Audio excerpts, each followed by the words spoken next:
आज यहाँ पे आए हुए सभी भाइयों बहनों, माताओं, बुजुर्गों, बच्चों,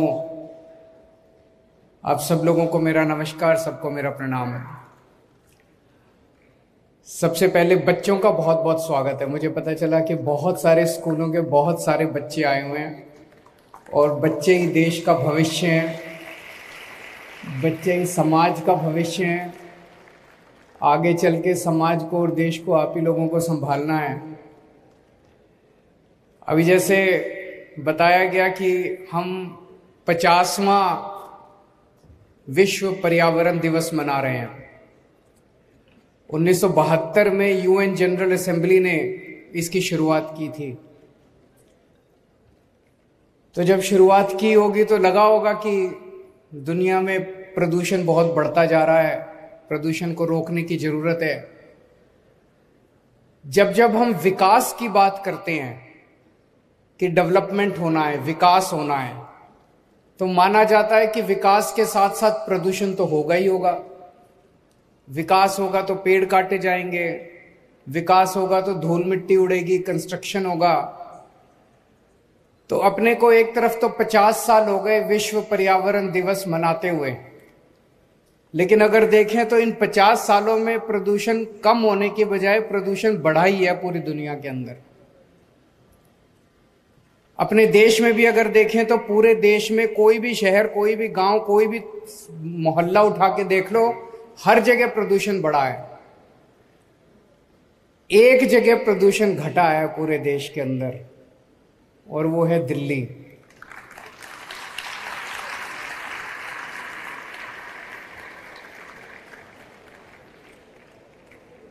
पिछले 8 साल के अंदर दिल्ली में विकास की गति कम नहीं हुई है, विकास खूब तेजी से बढ़ रहा है।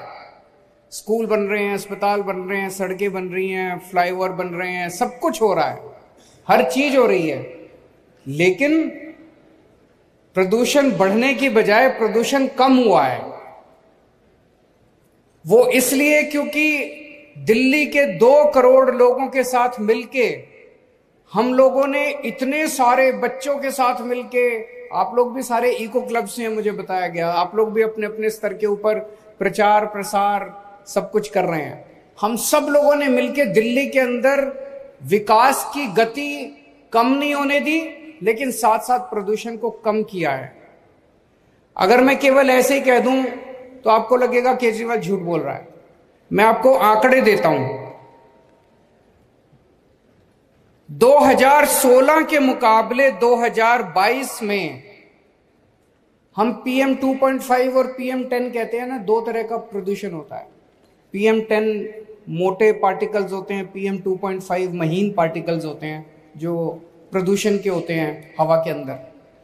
दोनों में PM 2.5 में भी और PM 10 में भी 30% कमी आई है पिछले 7 साल के अंदर। 30% बहुत बड़ा होता है, 30% कमी आई है। 2016 में जो बहुत खराब दिन थे, प्रदूषण होता है ना, जब पूरा आसमान हम देखते हैं, पूरे आसमान में प्रदूषण ही प्रदूषण हो गया, सांस लेना मुश्किल हो जाता है। 2016 वाले साल में 26 दिन ऐसे थे जब दिल्ली गैस चैम्बर बन गई थी, दिल्ली में सांस लेना मुश्किल था। 2022 में केवल 6 दिन ऐसे थे जब दिल्ली में प्रदूषण का स्तर खराब था। 2016 में 26 दिन खराब थे, 2022 में 6 दिन खराब थे। थोड़ा सा इंतजार करो, मुझे पूरी उम्मीद है दिल्ली वाले मिलके ये 6 दिन भी खत्म कर देंगे। आने वाले सालों में 1 दिन भी खराब नहीं होगा। फिर कौन, कितने दिन अच्छे थे, बहुत अच्छे। 2016 में 109 दिन ऐसे थे जो बहुत अच्छे थे,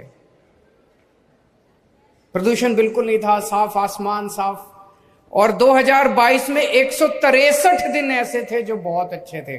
धीरे धीरे धीरे धीरे करके अपने को 352 दिन, हर दिन साफ होना चाहिए, ऐसी दिशा के अंदर अपने को लेके जाना है। मैं पढ़ रहा था हमारी दिल्ली सरकार ने, दिल्ली के लोगों ने क्या क्या किया है। एक हम लोगों ने नारा दिया था, युद्ध प्रदूषण के विरुद्ध। वो केवल नारा नहीं था, इतने काम किए, इतनी लंबी लिस्ट है कि हमने प्रदूषण रोकने के लिए क्या क्या काम किए, इतने सारे काम किए। उसमें से मैं बस थोड़े से 2-4 काम गिनाना चाहता हूं जो सबसे इंपॉर्टेंट है। हम लोग सुनते हैं ना कि पराली जलाने की वजह से सर्दियों के अंदर प्रदूषण होता है। तो पराली को टैकल करने के लिए दिल्ली सरकार ने पूसा इंस्टीट्यूट के साथ एक घोल का आविष्कार किया, और अब दिल्ली के किसान, लगभग सब लोग, दिल्ली के जितने भी किसान हैं, लगभग 5,000 एकड़ के ऊपर दिल्ली में खेती होती है, दिल्ली के किसान अब पराली नहीं जलाते, वो घोल का छिड़काव कर देते हैं, पराली जलाने की जरूरत नहीं पड़ती। तो दिल्ली में पराली से, दिल्ली के किसानों की पराली से धुआं नहीं आता। पंजाब से धुआं आया करता है। पिछले साल पंजाब सरकार ने कई कदम उठाए, पिछले साल 30% धुआं कम हुआ पंजाब की वजह से। इस साल हम लगातार पंजाब सरकार के संपर्क में हैं। इस साल हमें उम्मीद है और भी कम होगा, पूरा खत्म हो जाएगा, उसमें थोड़ा समय लगेगा, लेकिन इस बार और भी काफी कम होगा। पंजाब से जो पराली का धुआं आता है, उस धुएं को रोकने के लिए पंजाब सरकार अपने स्तर पे कई सारे कदम उठा रही है।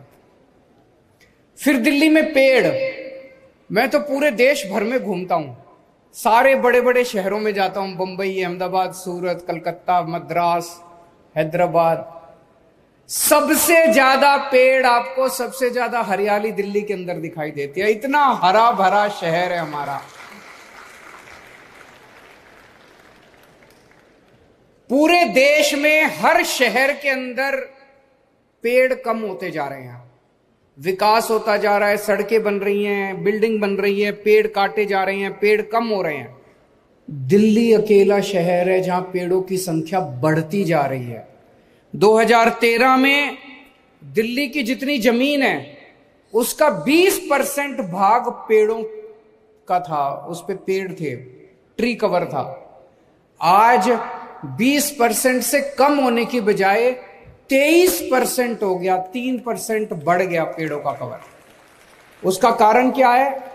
हम लोग इतना हर साल इतने पेड़ उगाते हैं, इतने पेड़ उगाते हैं। इस बार भी दिल्ली सरकार ने टारगेट रखा हुआ है, 52 लाख पेड़ लगाएंगे इस बार हम लोग। और ये हम अकेले नहीं लगाएंगे, दिल्ली के लोगों के 2 करोड़ लोगों के साथ मिलकर लगाएंगे। 52 लाख पेड़, 52 लाख पेड़ लगाएंगे। और हम ये भी देखते हैं, कई बार सरकारी कार्यक्रमों में आप देखते हो पेड़ लगाया, कोई ध्यान नहीं दिया, 10 दिन में पेड़ खत्म हो गया। ऐसा नहीं है। हम ये भी देखते हैं कि सर्वाइवल रेट पेड़ों का कैसे बढ़ाया जाए, दिन ब दिन, साल दर साल सर्वाइवल रेट जो है पेड़ों का, उसको भी बढ़ाने के लिए काम किया जा रहा है। दूसरा, एक तरफ विकास हो रहा है, विकास की वजह से मान लो नई सड़क बनती है तो पेड़ तो काटने ही पड़ते हैं, तो पेड़ तो काटते हैं, लेकिन अब हमने ट्री ट्रांसप्लांटेशन पॉलिसी बनाई है। अब टेक्नोलॉजी आ गई कि आप अगर कोई बड़ा पेड़ काटोगे तो उसको काटने की जरूरत नहीं है, उसको खराब करने की जरूरत नहीं है, उसको नीचे से जड़ों के साथ पेड़ को निकालते हैं और कहीं और जाके लगा देते हैं। इसको ट्री ट्रांसप्लांटेशन बोलते हैं। तो इस टेक्नोलॉजी का दिल्ली के अंदर बहुत जबरदस्त तरीके से इस्तेमाल हो रहा है। हमने अपनी पॉलिसी बदली और हमने कहा कि भाई पेड़ अगर काटोगे तो 2 काम करने पड़ेंगे। एक पेड़ काटने पे आपको 10 नए पेड़ लगाने पड़ेंगे, नए पौधे लगाने पड़ेंगे, ये तो करना ही है। इसके अलावा जो पेड़ काटा उसको गिराना नहीं है, उसको जड़ों के साथ नीचे से उठा के कहीं और ले जाके लगाना है। इसकी वजह से हमारे पेड़ जो है पुराने कई पेड़ ऐसे होते हैं 2-2 साल 400 साल पुराने पेड़ हैं, वो तो एक बहुत बड़ी धरोहर है, हमारा एसेट है। उन पेड़ों को हम कैसे खराब होने दे सकते हैं? इसके अलावा जो इंडस्ट्रियल पोल्यूशन है, दिल्ली के अंदर जो इंडस्ट्रियल एरियाज थे वहां जो ईंधन इस्तेमाल किया जाता था उसका बहुत पोल्यूशन होता था। हमने सारा पोल्यूटिंग फ्यूल जो है वो खत्म कर दिया। अब पीएनजी इस्तेमाल होता है, पीएनजी से पोल्यूशन नहीं फैलता। तो इंडस्ट्रियल पोल्यूशन भी एक तरह से हम लोगों ने दिल्ली में खत्म कर दिया। और आईआईटी कानपुर के साथ मिलकर हमने एक नया टेक्नोलॉजी का आविष्कार किया है दिल्ली में। जैसे अगर मैं कहूं, अभी मेरे को लग रहा है मैं सड़क पे जा रहा हूं कि पोल्यूशन बहुत ज्यादा है। अब मुख्यमंत्री होते हुए मेरे को ये नहीं पता ये पोल्यूशन किस वजह से है। ये मिट्टी का पोल्यूशन है, ये ट्रांसपोर्ट का पोल्यूशन है, ये इंडस्ट्री का पोल्यूशन है, ये पराली का पोल्यूशन है। ये कहां से आ रहा है पोल्यूशन, किस वजह से पोल्यूशन हो रहा है। तो अगर मुख्यमंत्री होने के नाते मेरे को ये पता चल जाए इस वक्त दिल्ली में पोल्यूशन इस वजह से हो रहा है, तो मैं उस एक्टिविटी को बंद कर सकता हूं, उस एक्टिविटी को कम कर सकता हूं। इसको कहते हैं real time basis, real time source apportionment, कि रियल टाइम बेसिस पे हमें पता चले, सरकार को पता चले कि इस टाइम पोल्यूशन किस वजह से हो रहा है। अभी तक ये टेक्नोलॉजी अवेलेबल नहीं थी कहीं भी। दिल्ली सरकार के कहने से आईआईटी कानपुर ने इस टेक्नोलॉजी का इजाद किया और अब हमें पता चलता है कि इस टाइम पोल्यूशन किस वजह से है।